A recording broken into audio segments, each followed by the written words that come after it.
Karena trading itu, investasi trading pasti judi. Investasi itu bagus, trading itu judi. Oke, lagi semua, salam profit, saya Saiful dari platinumforex.id. Vlog kali ini lagi heboh tentang apakah trading itu judi.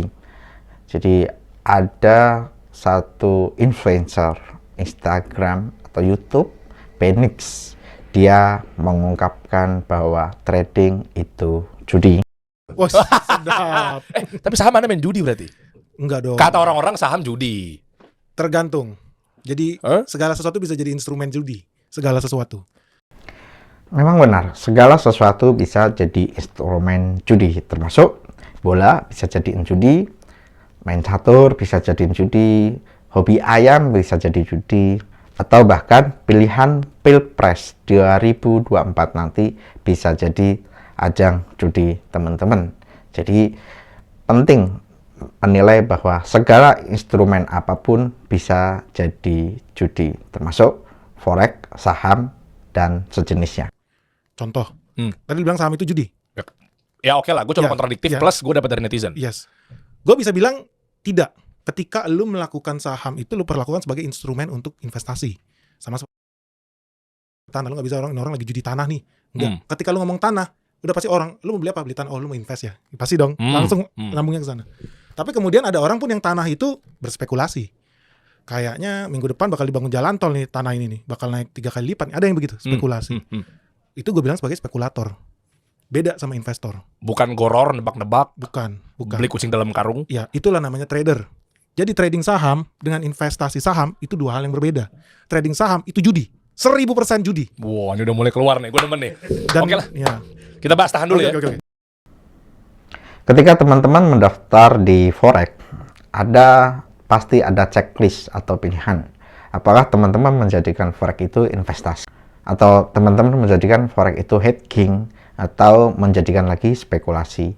Jadi dari list yang waktu kita pendaftaran di forex, kita sudah memilih apakah tujuan forex kita nanti untuk apa, untuk spekulasi, hedging, investasi, dan sejenisnya. Memang segala yang spekulatif dalam artian lebih ke menebak, itu bisa jadi judi. Di forex pun sudah jelas yang jenisnya binary option itu judi. Saya ulangi lagi, di forex pun, di industri forex yang bentuknya binary option itu judi. Kenapa? Karena di binary option itu hanya menebak harga akan naik dan harga akan turun. Kemudian ada yang bilang, kita menganalisa bakal naik atau bakal turun. Ya, dalam industri forex, kenaikan real market itu bukan dalam durasi 1 menit, 5 menit, atau bahkan 15 menit. Jadi, di real industri forex, kenaikan aslinya itu dalam harian. Hari ini ke besok, atau besok ke lusa, atau harga kelihatan naik itu sebenarnya the realnya adalah bisa jadi 3 hari kemudian atau seminggu kemudian. Kemudian ketika teman-teman main binary option, di binary option itu kurun waktunya sangat pendek sekali. Bisa jadi cuma 1 menit menebak sell atau buy, kemudian 5 menit menebak sell atau buy, atau 15 menit menebak sell atau buy. Dalam waktu rentan yang sangat pendek sekali, itu secara the real analisa itu tidak sesuai dengan realita kenaikan market yang real. Karena kenaikan market yang real itu minimal adalah H4 atau D1 time frame-nya bisa jadi minimal per 4-8 jam atau per 1 atau 2 hari, itu paling cepat. Ya, rentannya harusnya daily atau weekly. Kalau forex yang benar, ketika masih binary option, menebak harga naik dan turun dalam kurun waktu 1 menit, 5 menit, atau 15 menit, atau bahkan 30 detik, itu kita juga menganggap bahwa itu adalah judi. Contoh binary option termasuk Binomo, Olimtrade, Quotex, EQ option, expert option, dan sejenis yang hanya menebak, mempertaruhkan uang. Misal teman-teman biasanya cara mainnya adalah saldo teman-teman 1 juta, teman-teman masukkan pasang 50.000 buy atau 50.000 sell. Nanti kalau 50.000 teman-teman menang dapat biasanya 80%-nya atau sekitar 40.000, tapi kalau kalah 50.000-nya hilang. Itu udah pasti fake judi. Saya ulangi lagi, jadi binary option dan sejenisnya itu meskipun memakai instrumen forex itu adalah fake judi. Nanti kita bahas semua teman-teman di sini, apalagi persahaman ini. UMKM juga minimal melek lah. Gimana sih cara lo trading? Karena trading itu, investasi trading pasti judi. Investasi itu bagus. Trading itu judi. Jadi ketika orang bilang gue trading saham, beli siang, jual sore, beli hari ini, jual 2 detik lagi, itu judi.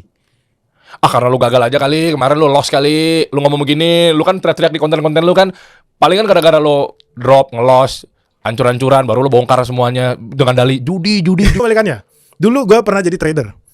Dan trader itu banyak versinya ya, ada banyak levelannya. Ada day trader, itu penjudi harian. Ada swing trader, itu penjudi swing, bisa harian atau mingguan. Ada yang lebih ekstrim lagi, scalper, itu penjudi detikan. Gua itu udah di level yang scalper. Wah. Ya bener kan, lu gagal baru lu jelekin semuanya. Nah, gue sebagai scalper, gue tidak gagal. Gue cuan 1%, 2% per hari. Buat gue itu gampang banget. Dan gue bisa membuktikan bahwa itu tidak baik. Karena gue merasakan dampak buruknya terhadap gue. Kejiwaan juga masuk. So, gue bener-bener orang yang tahu secara presisi trading itu judi. Karena gue mengalaminya dan gue sukses di situ. Sama halnya dengan forex. Mungkin Benik ini membahas tentang dunia persahaman.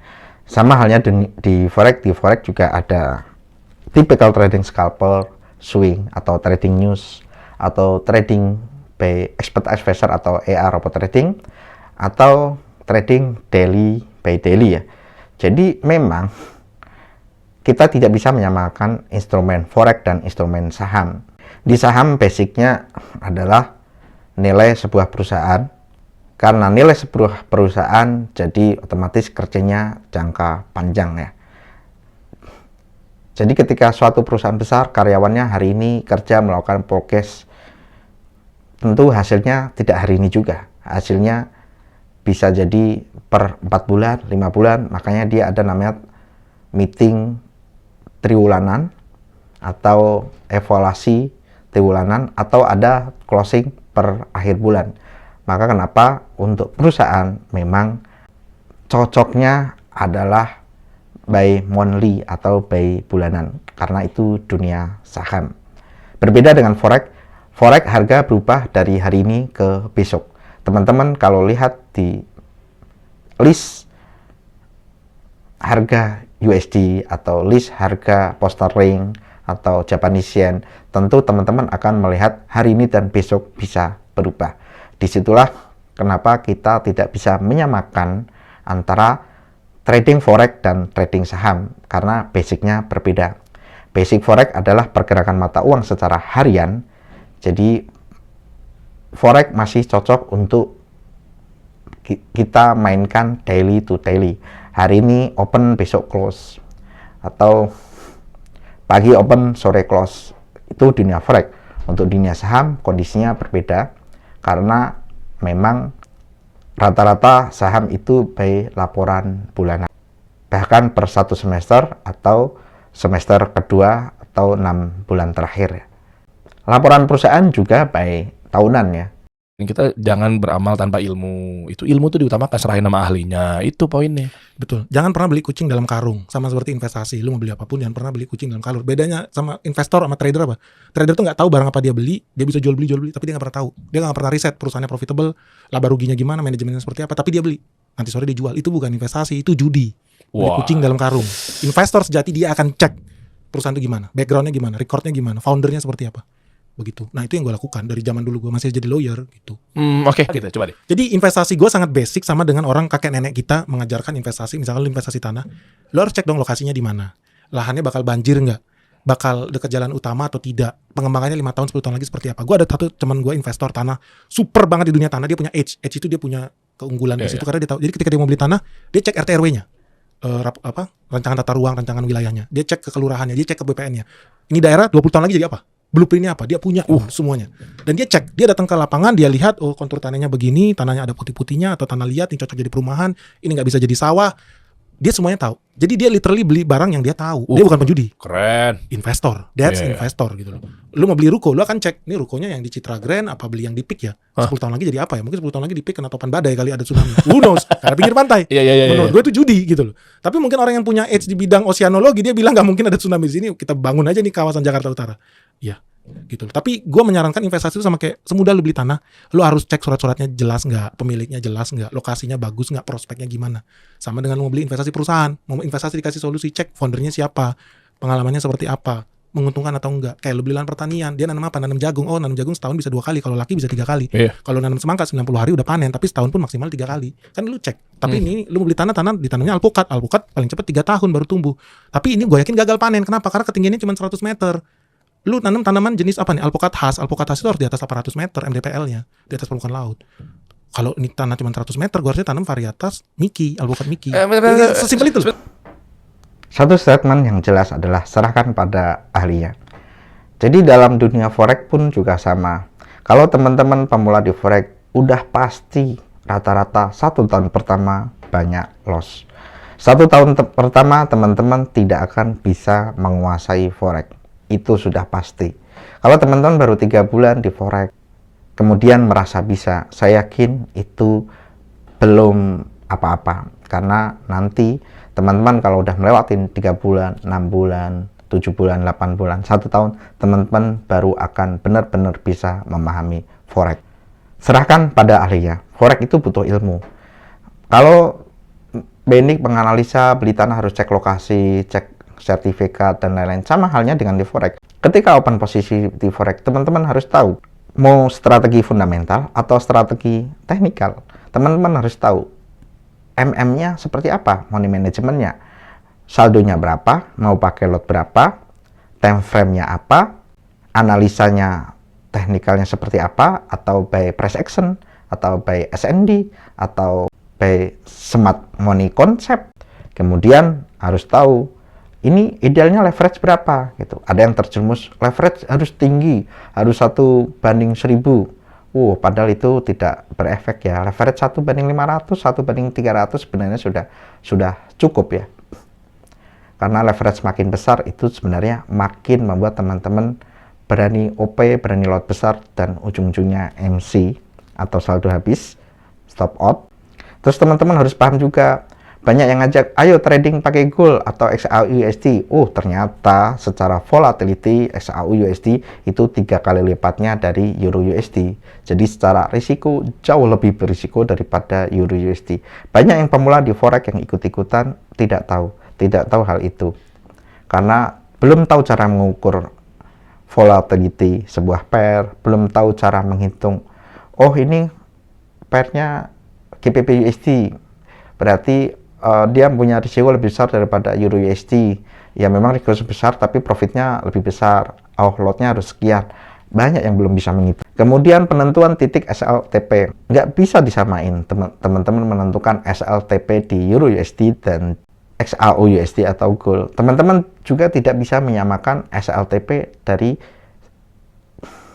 strategi A ke strategi B.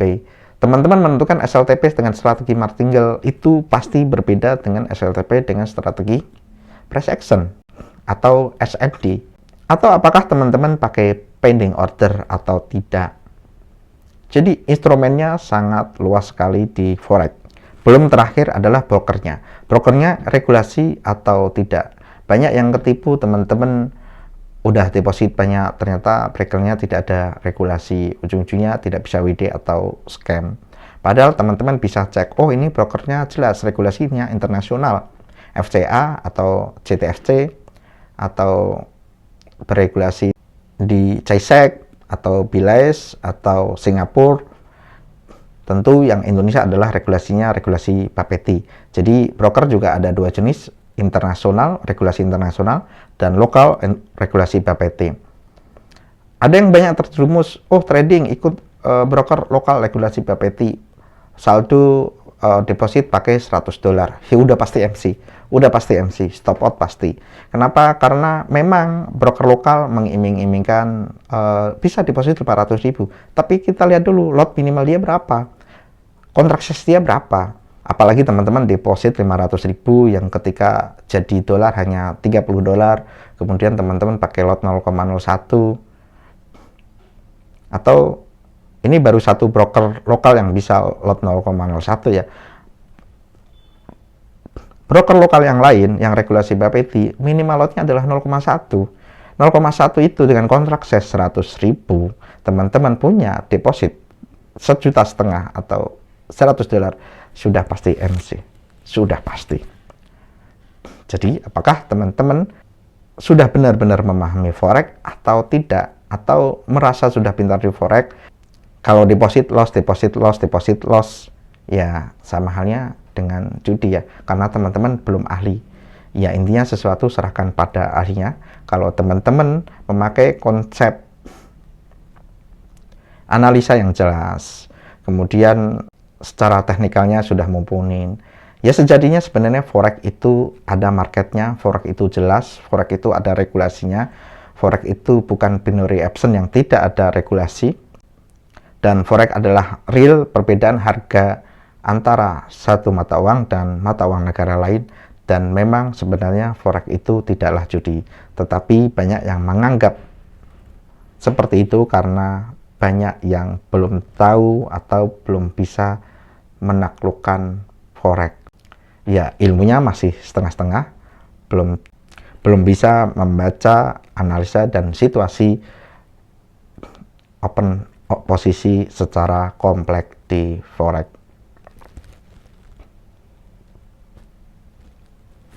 Jadi kesimpulannya, segala apapun instrumen bisa jadi judi. Segala apapun itu bisa jadi judi. Meskipun sebenarnya itu tidak termasuk forex. Forex itu aslinya tidaklah judi, tetapi kalau teman-teman belum tahu, kurang ilmu, kurang memahami, itu sangat berbahaya dan mayoritas akan kena stop loss atau MC. Serahkan pada ahlinya, banyaklah belajar forex. Kalau teman-teman pengen history profit harian yang rutin, teman-teman bisa cek di platinumforex.id. Kritik, saran, masukan tulis di kolom komentar. Silahkan subscribe, share, like, dan komen. Sekian, terima kasih. Salam profit.